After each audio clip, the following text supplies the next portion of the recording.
Well, we've heard the world outlook now, and we've heard a little bit about how changes in U.S. demand and technology and exploration are going to impact energy use. But to get into greater detail, it's my pleasure to introduce Adam Sieminski, Administrator of the U.S. Energy Information Administration. Adam was appointed in 2012 as the 8th Administrator for EIA. He was formerly with the Deutsche Bank working on global markets and trading with extensive work in the area of forecasting energy market trends. And he wrote a variety of topics involving energy, economic, climate change, geopolitical, and commodity prices. So join me in welcoming Adam Sieminski.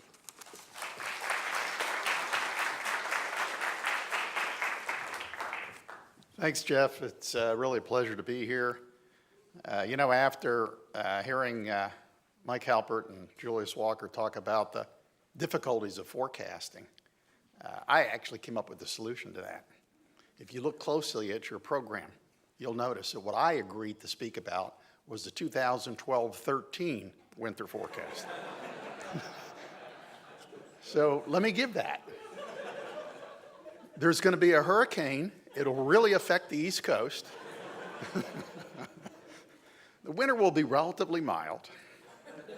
And by the time we get to the summer, gasoline prices will actually be very low. Heating oil won't be a problem at all. All right, so we seem to be in the mode of everybody thanking everybody, so that's great. I heard a lot of people saying very nice things about EIA. I'm really happy to accept all of those thanks. We're quite pleased, really, to be a co-sponsor with the Office of Electricity Delivery and Energy Reliability and NASIO here. Mike said this was his 11th time doing this. This is only my second, but I might be at 11 having come as a participant, not a speaker, although I did speak a few times. One of the other things that I wanted to mention is that EIA is doing a heating oil and propane price survey. We do that during the winter months, and we've continued to find the money in our budget to accomplish that. One of the other things that we've done is we've expanded the residential energy consumption survey, so it's now providing more detailed data in addition to the states that we traditionally followed. We now have 12 more. It really dramatically improves the quality, usefulness of the data. So let's talk a little bit about the overview for this coming winter. First of all, we do focus on households, and we're going to look a lot at expenditures. So it's not just prices of things like heating oil, propane, and natural gas, but we want to know what households have to spend. We do expect higher prices this winter for homes that heat with natural gas, propane, and electricity. Heating oil prices, given what you heard from Julius in terms of the global oil markets, are expected to be somewhat below last winter. Forecast temperatures are very close to last winter, with the Northeast a little bit colder and the West a little bit warmer. If you combine those two things, so you combine the price forecast with the weather forecast, and that'll give you the expenditure numbers. The expenditure numbers could be, I'd like to put a range on these, 10 to 15% higher in those homes that heat primarily with natural gas, about 10% higher for propane. Recent data actually averages suggest that the propane numbers might be a little bit less than that, but in the Midwest, and I'll show you a slide on that in a little bit, things could be somewhat tighter.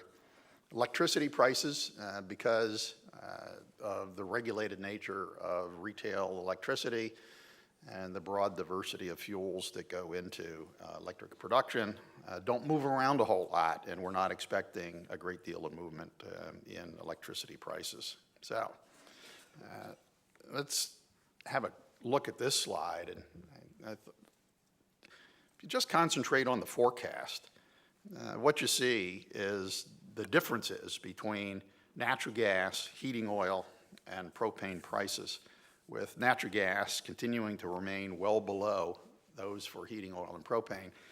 That reminds me, at least part of the answer to one of the questions that was asked about the potential for propane in transportation relative to natural gas. One thing to keep in mind is that propane has ended up being priced more close to oil prices than natural gas prices.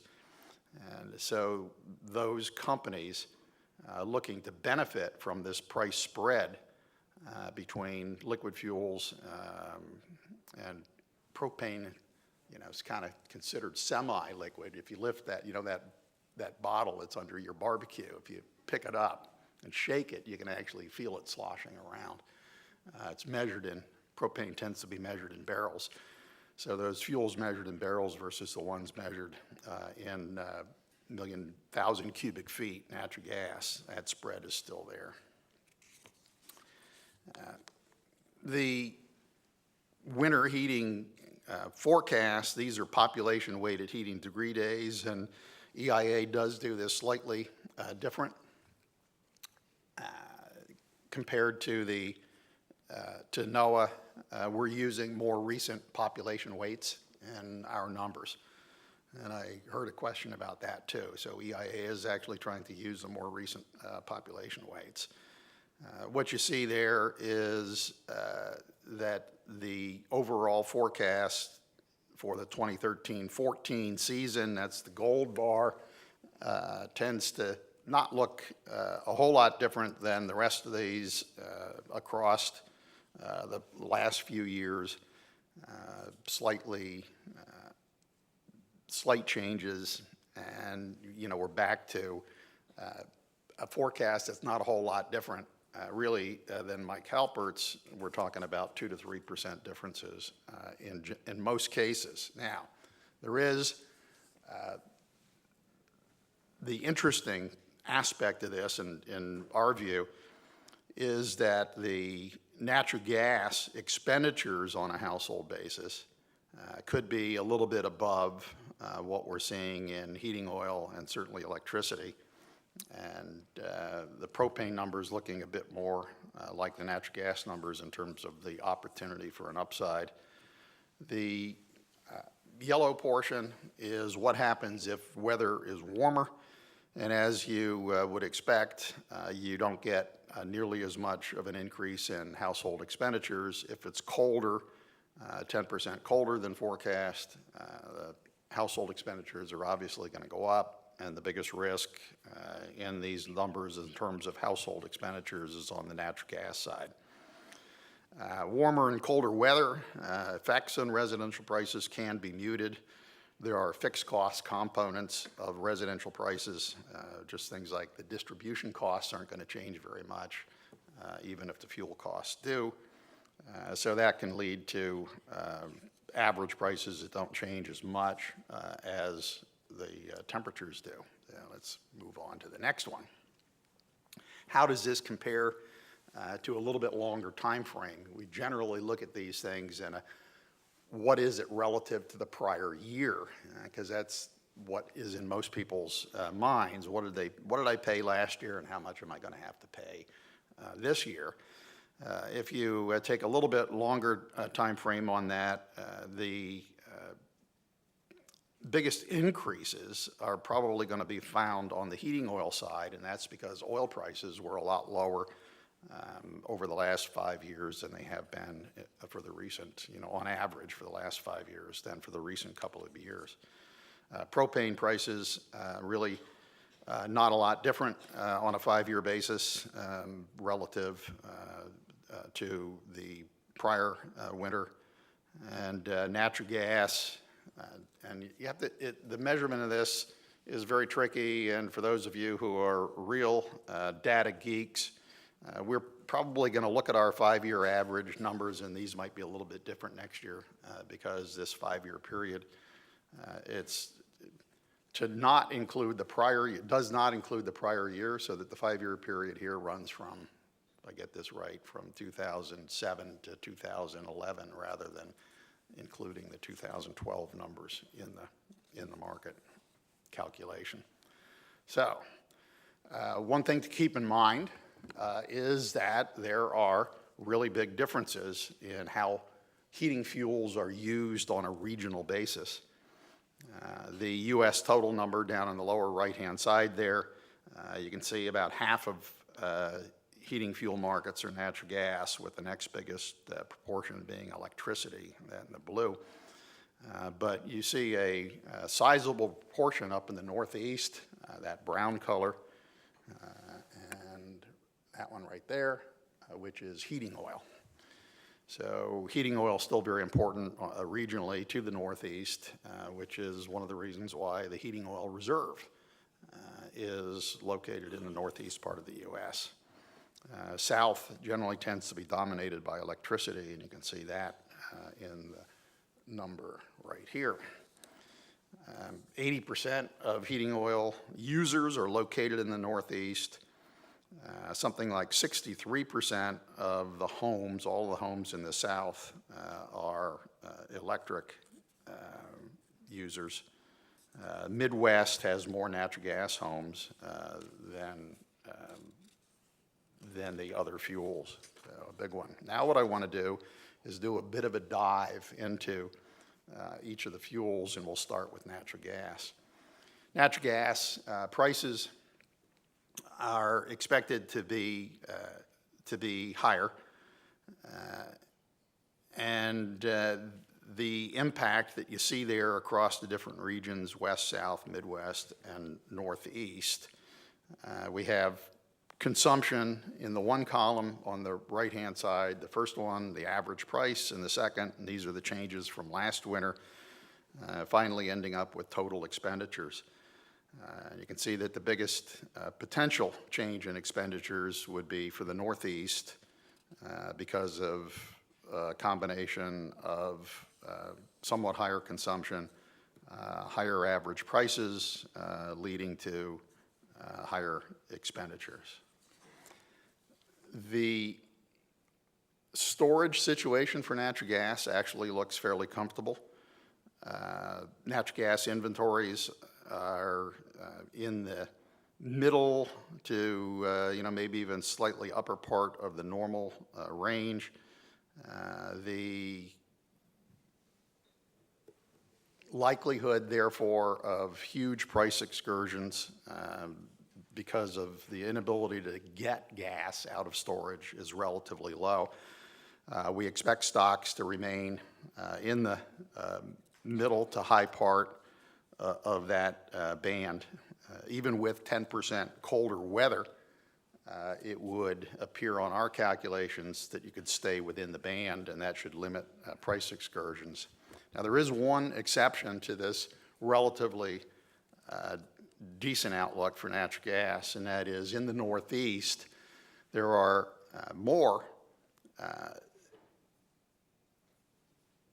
power plants using natural gas because of a combination of things like shifting away from coal and the closure of Vermont Yankee, which should be coming up.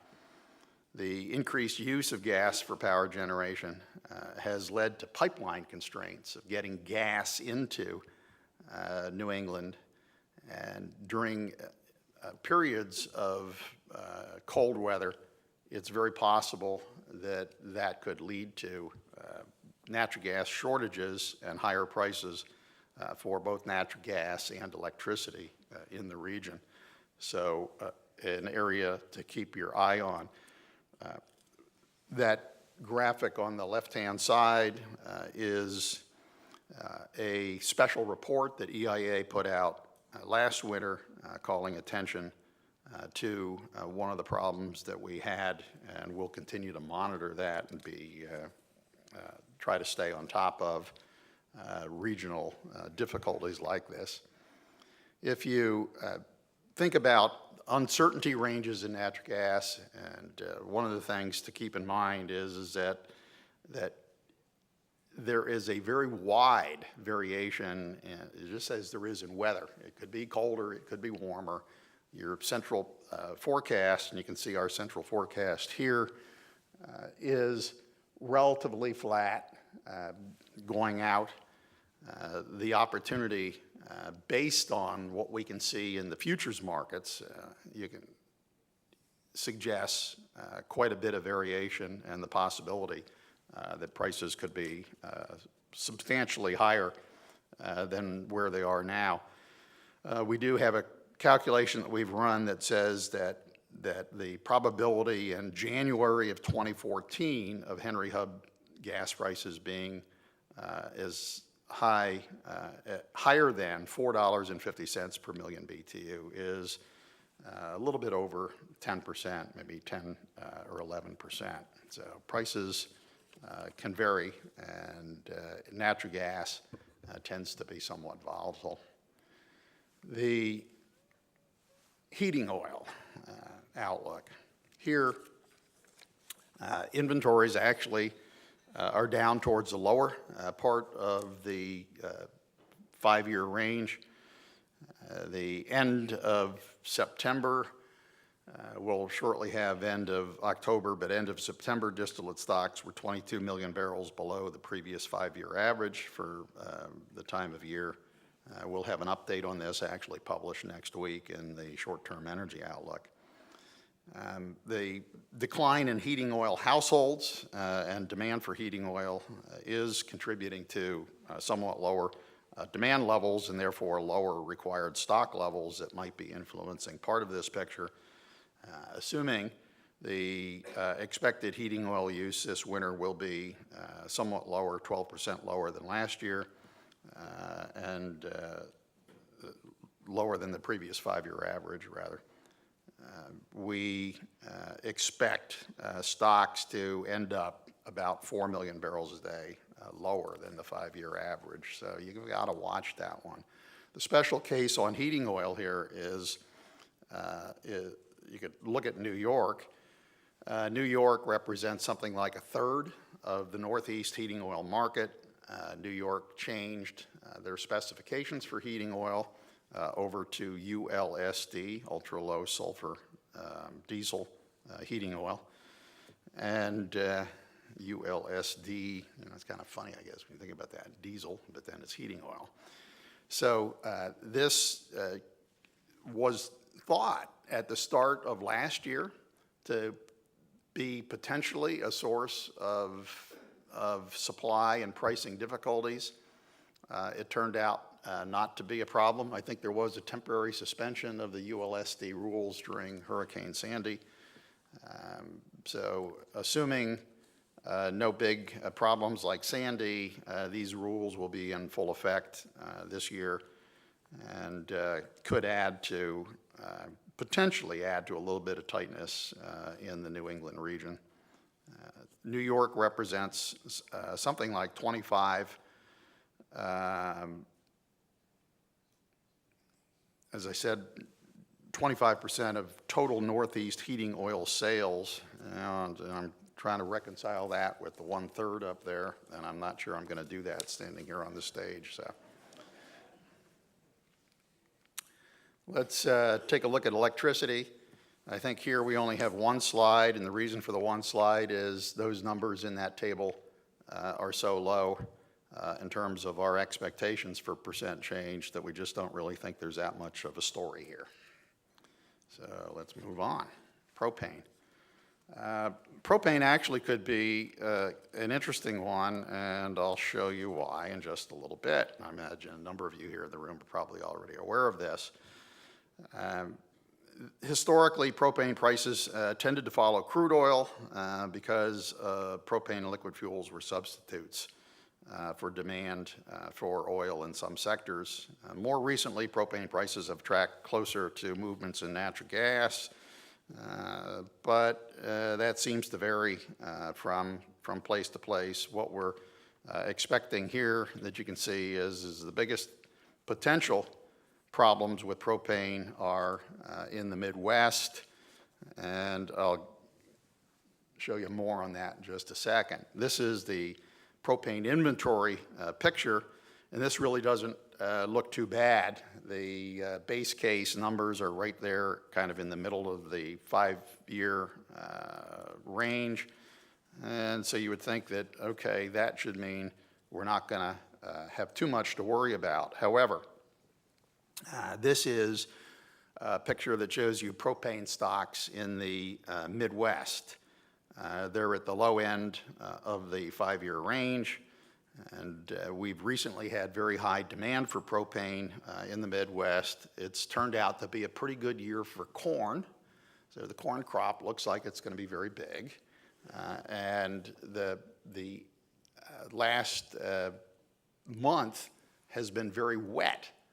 So a big corn crop that ends up being wet means that you need a lot of propane if you're to dry the corn in order to store it. So this has driven propane prices up, created a bit of a supply shortfall in the propane area. So keep your eye on this one.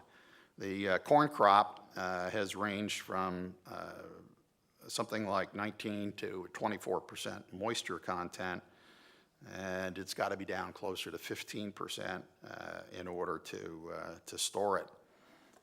So we'll see how this one works out. One of the things, so please don't ask me this question because I don't know the answer, but I'm going to try to find out, is what could the impact be of this relatively strong corn crop on ethanol prices? And I suspect that the answer is it could put some downward pressure. So, believe it or not, that is the end of the presentation. Here are some links for you to follow if you want to learn more about any of these things. One of the things that I would like to point out to you, down at the very bottom of the list, our state energy portal. We're doing a lot of work on mapping and state energy data. We are working with other parts of the Department of Energy to get more and more data on that portal. Shirley Neff, who many of you know here, Shirley is over here. She just raised her hand. During the break, if you want to know more about what we're doing on that state energy portal and the kinds of things that we would like to do in the future, please do chat with Shirley. And Tank Litterdale is here as well. Tank does a lot of the work at EIA on the short-term energy outlook and contributes very much to this effort on the winter fuels outlook, and he's available. There are all kinds of other people here from EIA, and we would be happy really to have you, people from the states and elsewhere in Washington, quiz those people at EIA and find out our thoughts on what's going on. Now with that, I'm going to stop and I'll be happy to take questions.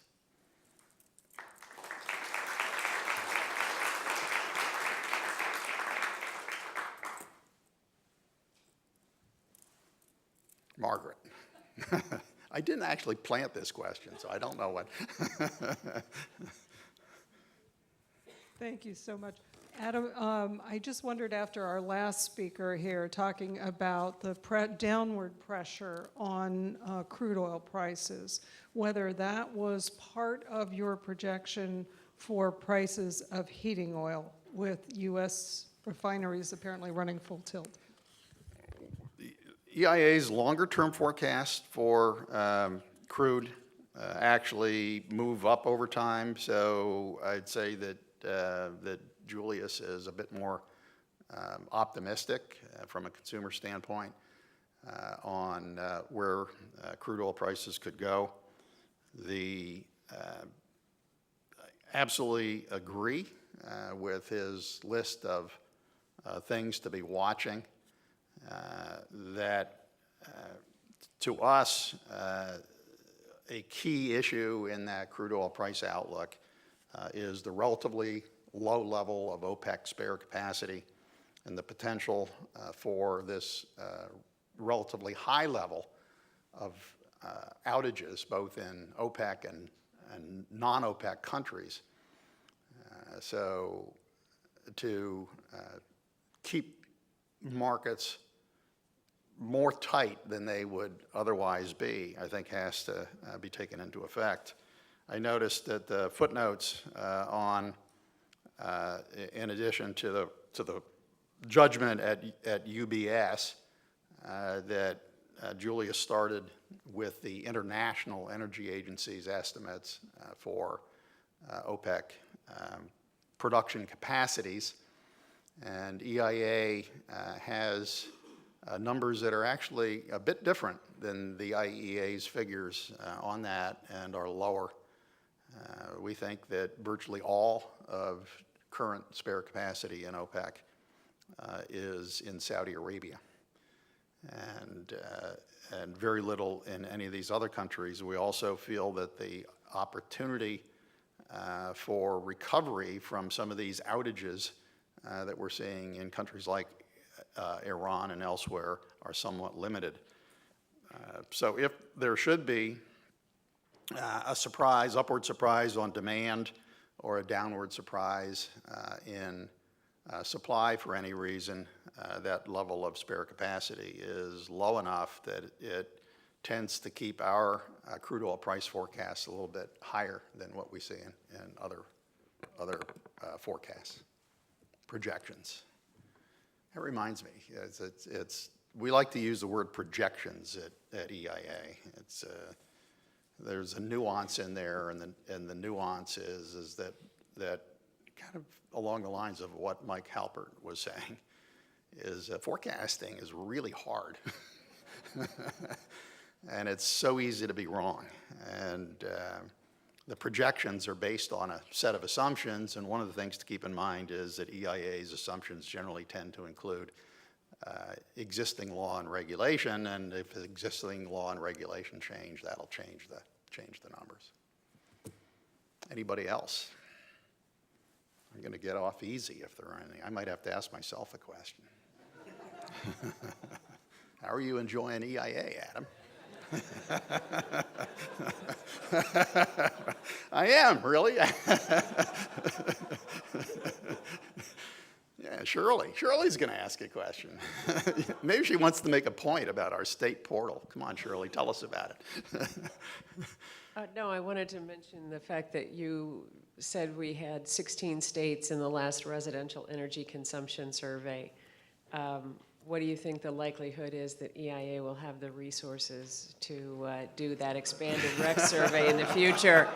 And shouldn't we make people aware of the fact that we're at risk of only being able to do 4 states again, or maybe national estimates? Thank you, Shirley, for that that question. You know, by law, I'm not allowed to lobby. We are, I mean, factually, EIA is operating under the continuing resolution and sequestration. That means that our budget is a little bit below $100 million rather than the 105 that would have been in the budget. $100 million sounds like a lot, but we have a tremendous number of surveys that we're required by law to do, and all of those citations that we get and the thank yous we get from people for providing the data require a lot of work. There are 75 major surveys, data that we collect at EIA. We've got, you can see the list of things that we do. The short-term energy outlook, the annual energy outlook, which is mostly the U.S., the IEO, our international energy outlook. That one actually it was not done in 2012 because of some budget problems that EIA ran into along with other government agencies back in 2011. We did manage, when I got in to EIA, to shake things around a little bit so that we could do the International Energy Outlook, which I think is really important. And if we, as a people, don't understand what's going on with supply and demand in the world in general. We'll never really be able to understand what's going to happen here in the United States. One of the questions I get sometimes is, well, what do you think about energy independence? And the first thing that comes to mind when you think about that is, well, what does that mean? Look, the United States could be a net exporter of oil. It's possible. If we, in our reference case forecast, we don't see the U.S. being a net exporter of oil anytime out to 2040. But if you had a very high resource case and you had a very low demand case, it's possible sometime out, let's just say around 2030, that the U.S. could be a net exporter of oil. Well, then we wouldn't have to worry about the world anymore, would we? Oh, well, wait a minute. The world oil price is set on global markets. And if there's a problem in the world oil markets, the oil price is going to go up, and it's going to go up in the United States as well as going up everywhere else in the world. And so we are still a part of this global market, even if we were independent. And I think we have to keep that in mind. I think we have to keep looking at things like that. So what I'm trying to do at EIA, and I think Shirley was recognizing this, is we're trying to figure out what we can do a little bit less of so that we can free up resources given the realistic constraints that are likely to occur for all federal agency budgets, so that we can do some of these things that might matter more here in the U.S., and things like our state mapping and portal. So one of the things that we decided is that, well, we might not have to do a full-blown version of the annual energy outlook every year.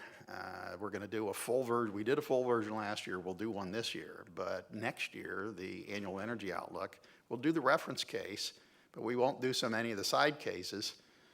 And the money we save by not doing those side cases for 1 year, and then we'll go back, so we'll have a biennial cycle. The money we save, we'll be able to apply to some of these things that Shirley was bringing up, trying to improve things like the residential energy consumption survey and the manufacturing energy consumption survey that a lot of you have come to depend on. So that was I took up a lot of time to answer that short question. I'm sorry. Yes, sir. Dave Terry with NASGO. Just a quick question about Northeast heating oil. You had said that some of the lower stock levels are attributable to the change from heating oil use to other fuels. We're certainly seeing that in our conversations with the Northeast states. Is that much of the lower stock levels, or is that still higher? Right. So the question was how much of the drop in stock levels would you attribute to the fact that demand is shifting and we're seeing, interestingly, it's not so much an increase in natural gas heated homes, although I kind of wonder, given the Marcellus and the build out that I think we're going to see in terms of pipelines moving that Marcellus gas into other parts of the Northeast. A lot of homes now being growth coming in electricity use, and the heat pumps, which apparently have become much more efficient and are providing a good value for the money, and certainly as backup and not backup, but as kind of like the base load for a number of homes in the Northeast. So, Tank, do you want to, anybody want to, that's a really good question. I don't know that we've really fully nailed that down, but I'd be happy to see if Tank or. Yeah, it's hard to separate it out. Right. There are other factors such as the increase in oil prices because of the supply disruptions has led to backwardation in the market, where prices further out are lower than prices today. And that provides an incentive for drawing down or selling your inventories that you have. So separating out the backwardation in the market, in the oil price market, from a flattening of the seasonality and demand, it's haven't been able to separate that out yet. So that actually is a great answer. Let me, I like that one so much, I'm going to elucidate on it. So the curves in futures markets, if it goes down, if this is now and this is the future, a downward sloping curve is called backwardation, an upward sloping curve is called contango. So if somebody that is responsible for making storage decisions is looking at a futures market that has a downward backwardated slope to it, what that says is that the oil that they have in storage now is not worth as much in the future, and so you would be better off selling it now and dropping your level of inventories. And so that could be playing a role. Thank you, Tank. Ann Stubbs. Yeah, I would just add a comment to that, and I know Terry knows this, but when you look at inventories, prices, and demand in the Northeast particularly, you really have to look at some sub-regional differences, since there are a number of large geographic areas that just are not served by natural gas. The technologies you mentioned might be an option in the future, but not right now. They're just Right. lower. One of the things that there was a few emails that were flying around to EIA yesterday about the difficulties of getting pipelines built into the Northeast gas pipelines. There are a number of, there's an interesting phenomenon. It's like people would love to fly with a guaranteed seat at a standby price. And in order to pay for the very substantial capital costs for pipelines, the people who build those pipelines would like to know that they would have long-term offtake contracts so that they could get a payback for the pipeline. And a number of utilities seem to be reluctant to sign those long-term contracts to move the gas when it appears that it might not be needed all the time. Maybe you only need it when it's really cold, so you need that growth in the base, and maybe that would be, homes and so on, and we're still not quite seeing that happen. One of the other issues, and maybe there's somebody here, if there's any geologists in the room, I understand that building pipelines, and particularly getting home service in parts of the Northeast, is very difficult because of the underlying granite in places like Connecticut and Vermont that make burying pipelines, which have to be buried, very expensive. So that's slowing it down. I kind of have a feeling that spread, remember the spread between natural gas prices and other fuels, is very attractive, and over time, I think, is going to draw a lot of entrepreneurs in to try to figure out how to take advantage of that spread, especially if you make the assumption that oil prices will remain relatively high. I think even in Julius's case, $92 oil is still pretty expensive compared to where it's been over the last 5 to 10 years, and if natural gas prices don't go up a whole lot, and the ability to supply a lot of gas into the system through horizontal drilling and hydraulic fracturing looks pretty good. So that spread could continue, and I think a lot of entrepreneurs are going to jump in and try to figure out ways to take advantage of that, both in heating homes, if that's possible, and in doing things like getting natural gas into transportation, whether it's compressed gas or LNG, or even natural gas to liquids, where you turn natural gas into a diesel fuel. Do we have time for one more question? Who's okay? I can keep going if there are any. Yeah, right here. Jason Berthium with the Pellet Fuels Institute. Right. Given that there's an increasing trend towards residential wood heating, and that about 10% of U.S. households use wood or wood pellets as a primary or secondary fuel, has there been any consideration about collecting additional data on wood usage as part of the Winter Fuels Outlook or any of the other surveys that you conduct? Yeah, You know, the way Tank gave a much better answer than I did to that last question, and Shirley's going to give a better answer to this question than I'm going to be able to do. So we're going to hand the microphone over to Shirley. The answer is that we are looking at that.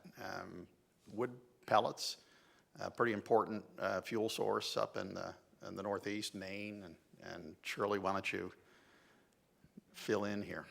This is one of the areas where we have some difficulty determining exactly who we need to survey to get the information. So we're hoping that we can work with the industry and the different parts of the industry to develop some data sets that would be valid. You know, we started looking at this last year, and one of the challenges is it is a question of resources and time, and so hopefully we can focus on that now.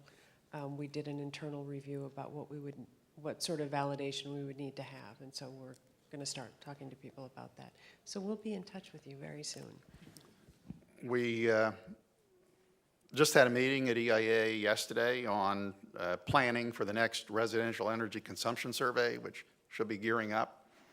So we had a lot of really good results, but that was a survey that really started in 2009, and the data from that, it's a tremendous effort and expensive effort, actually, for us to do that. One of the reasons that we have stuck with these very expensive residential energy consumption survey, the commercial building energy consumption survey, and MEX, which is a manufacturing, or industrial energy consumption survey, is that in this particular case, EIA is virtually the only source of information available to industry, including utilities and state energy offices and others that allow for benchmarking.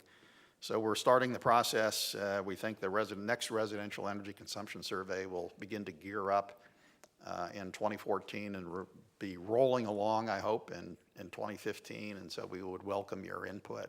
Maybe we could figure out some way to include a question on wood use and wood pellet use in that survey, probably directed towards the Northeast, but we'd be happy to work with you. Can't promise anything, but it would be interesting. Anybody else?